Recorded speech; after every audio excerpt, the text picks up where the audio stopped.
Morning Dish. He's the hardest working man in show business. His band's music takes you into the midnight hours. And when you wake up, his voice is back on your radio alarm clock. How on earth did this happen? Well, Jeff saw me taking out the trash at the radio station. And he won another award. But this one is better. I'm your boogeyman. That's what I am. It's the Morning Dish with the 2019 Radio Personality of the Year winner, Stephen Phillips. You paying attention to this, Packy? And Murphy's own Sherry Raines. Yeah, you must have given horseback passes to the right guy, Stephen. Well, giddy up. And Packy Smith's Shetland pony is right alongside. You guys know these demo tapes don't just edit themselves together, right? Well, all right. 3 cheers for Stephen Phillips. Y'all need to help Stephen Phillips out over there. Out the door and off the radio. Here's Stephen Phillips. All righty, folks, we're back with you, and we have got the world-renowned original lead singer for Atlanta Rhythm Section, one of my favorite, Rodney Justo. Good morning. How are you, brother? Good morning, nice and early. Yeah, I know that. I'm sorry to get you out of the bed, man, but everybody up here is worried about you, and we just want to make sure you're doing all right and you're sounding good. Thanks, man. I'm actually, yesterday was my first day where I felt kind of, for lack of a better word, optimistic, you know? Right. I've just been like, whatever. But yesterday I felt like, all right, I'm starting to get some energy back here. Well, good.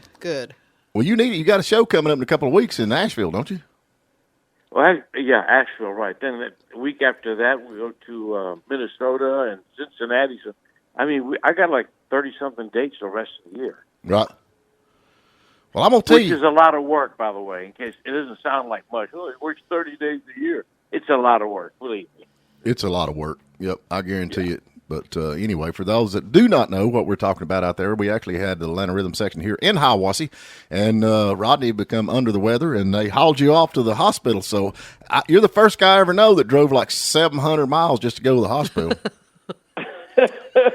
And did it again the next day to go to another city to go to the hospital. I'm a glutton for punishment. Golly, I know it. Yep, I know it. I guarantee it. But everything's doing all right. You're feeling a lot better.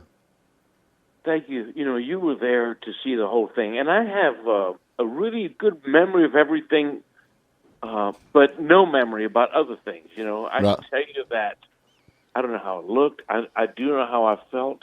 And I'll tell you something. I felt so bad, but I had no intention of not making that gig. I was there to work. Right.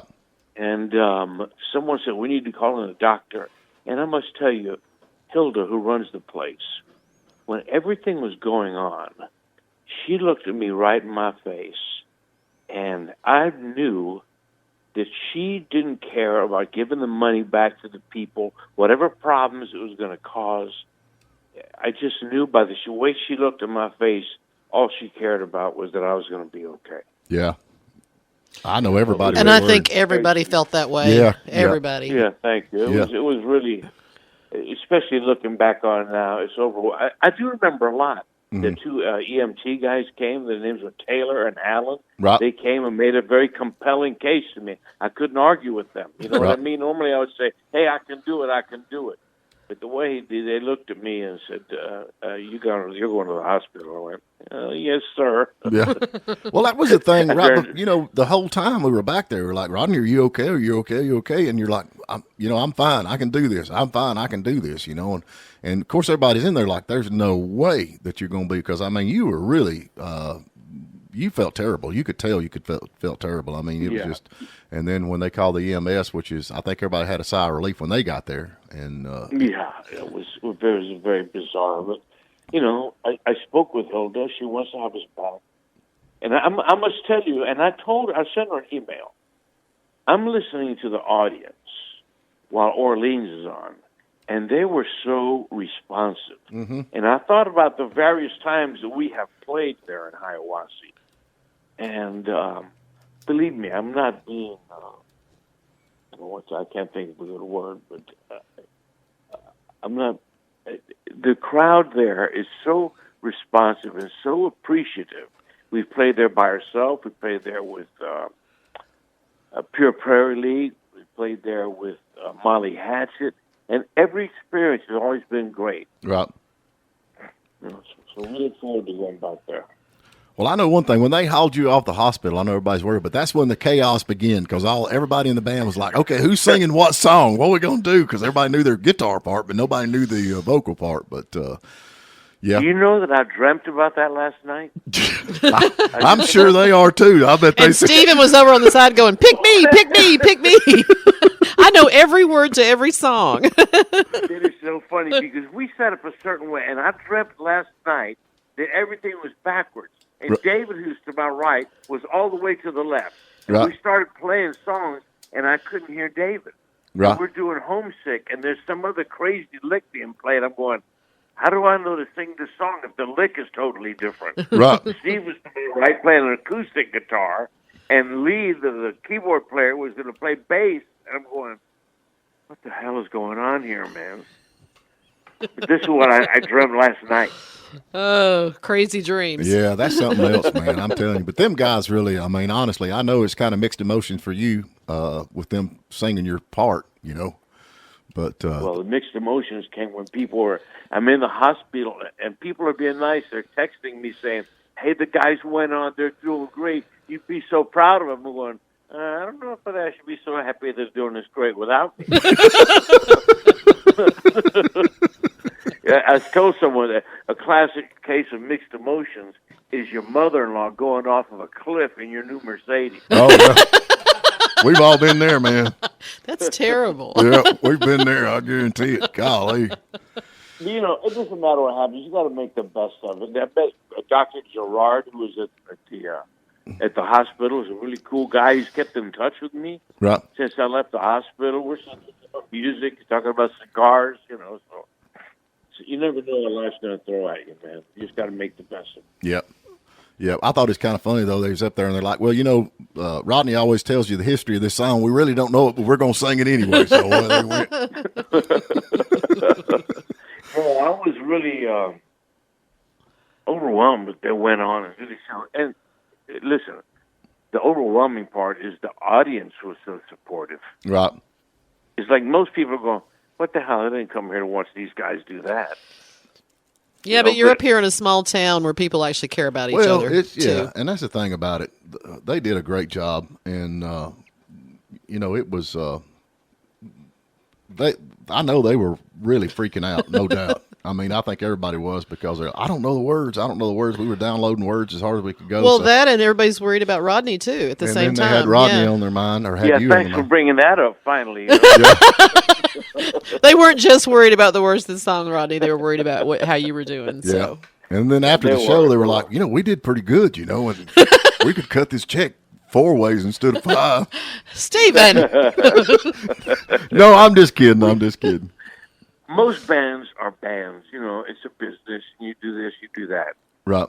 But I must tell you, and I'm not just saying this, we are close pals. We support each other. We don't live in the same cities, but we're together. We hang together. We do a lot of fun things. We stay in contact. I mean, we're a year without working, you know. Right. That was our second gig back, and the first one was a private gig, so it doesn't count. Right.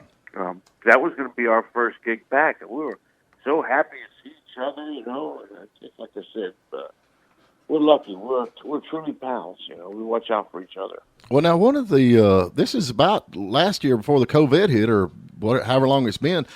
This is actually the last place y'all played before COVID shut you down, was it not? We played there, and I think we went to Texas. We played 3 days in Texas afterwards, and that was it. Right. You know, whoever thinks that's going to happen.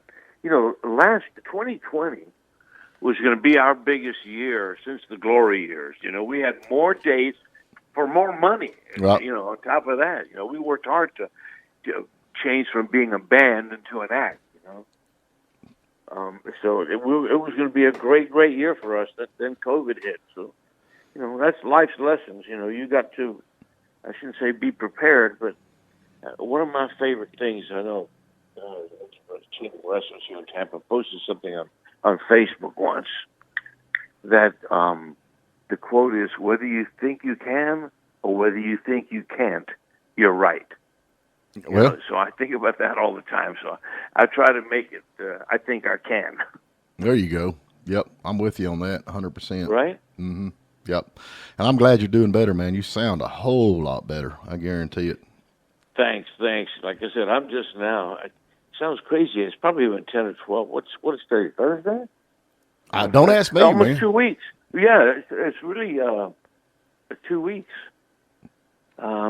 It's taken a while to get my energy back. Right. Well, get out and I hate to say this, but you're gonna have to get out and exercise and start eating right. I despise that. But oh God. That's a lot, according to Dr. Steven. I'm starting to feel sick again. See, you guys could buddy up. You know, Steven needs to exercise and eat right too. So there you go. Yeah, right. Yeah. we'll do it tomorrow. If we keep talking, we may as well start a telethon. Okay? Because, you start thinking about all the issues you have. I got back issues. I'm lucky to get to the mailbox and back. Yeah, I'm with you.